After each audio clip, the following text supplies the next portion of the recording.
നമസ്കാരം. ഞങ്ങൾ വെള്ളായണി കാർഷിക കോളേജിലെ 4ാം വർഷ ബിരുദ വിദ്യാർത്ഥികൾ റാവേ പ്രോഗ്രാമിൻ്റെ ഭാഗമായി പച്ചക്കറി ഗ്രാഫ്റ്റിംഗ് എന്ന സാങ്കേതികവിദ്യ നിങ്ങൾക്ക് മുൻപിൽ പരിചയപ്പെടുത്തുന്നു. പച്ചക്കറികളുടെ സുസ്ഥിരമായ വളർച്ചയ്ക്കും രോഗമുക്തിക്കുമായി ചെയ്തുവരുന്ന ഒരു പ്രക്രിയയാണ് പച്ചക്കറി ഗ്രാഫ്റ്റിംഗ്. മണ്ണൂത്തി ഗവേഷണ കേന്ദ്രത്തിലെ പ്രമുഖ ശാസ്ത്രജ്ഞനായ ഡോക്ടർ നാരായണൻകുട്ടി സാർ വികസിപ്പിച്ചെടുത്ത പ്രക്രിയയാണ് വെജിറ്റബിൾ ഗ്രാഫ്റ്റിംഗ്. തക്കാളി, വഴുതന, മുളക് എന്നീ പച്ചക്കറികളിലാണ് പൊതുവായി ഈ പ്രക്രിയ ചെയ്യുന്നത്. കുമിൾ രോഗങ്ങളിൽ നിന്നും വരൾച്ചയിൽ നിന്നും മുക്തി നേടാനായിട്ടാണ് ഗ്രാഫ്റ്റിംഗ് ചെയ്യുന്നത്. മണ്ണിൽ കൂടി പകരുന്ന രോഗങ്ങളെ ചെറുത്തു നിൽക്കാൻ ശേഷിയുള്ള ഇനങ്ങളിൽ പച്ചക്കറി വിളകൾ ഗ്രാഫ്റ്റ് ചെയ്ത് പിടിപ്പിച്ചെടുക്കുന്നു.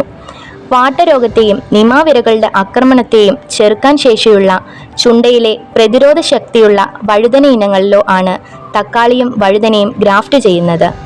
അത്യുൽപാദന ശേഷിയുള്ള ശിവം എന്ന ഇനത്തിൽപ്പെടുന്ന തക്കാളി ഇതിന് ഒട്ടുകമ്പ് അഥവാ സയോണായി ഉപയോഗിച്ചിരിക്കുന്നത്. പലതരം ബാക്ടീരിയൽ വാട്ടങ്ങളെ പ്രതിരോധിക്കുന്ന ഹരിത എന്ന ഇനത്തിൽപ്പെട്ട വഴുതനയാണ് റൂട്ട് സ്റ്റോക്കായി ഉപയോഗിച്ചിരിക്കുന്നത്. മുളകിലാണെങ്കിൽ ഉജ്വല ഇനം റൂട്ട് സ്റ്റോക്കായും സൈറ ഇനം സയോണായും ഉപയോഗിക്കുന്നു. വെഡ്ജ് ഗ്രാഫ്റ്റിംഗ് എന്ന രീതിയാണ് ഇതിനായി അനുവർത്തിക്കുന്നത്.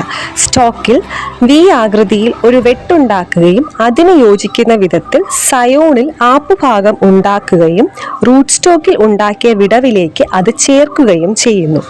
ഇതിനുശേഷം യോജിപ്പിച്ച ഭാഗം ഗ്രാഫ്റ്റിംഗ് ക്ലിപ്പ് വഴി കൂട്ടിച്ചേർക്കുന്നു. ഉടനെ തന്നെ ഗ്രാഫ്റ്റ് ചെയ്തു വെച്ച കമ്പുകൾ മിസ്റ്റ് ചേംബറിലേക്ക് മാറ്റുന്നു.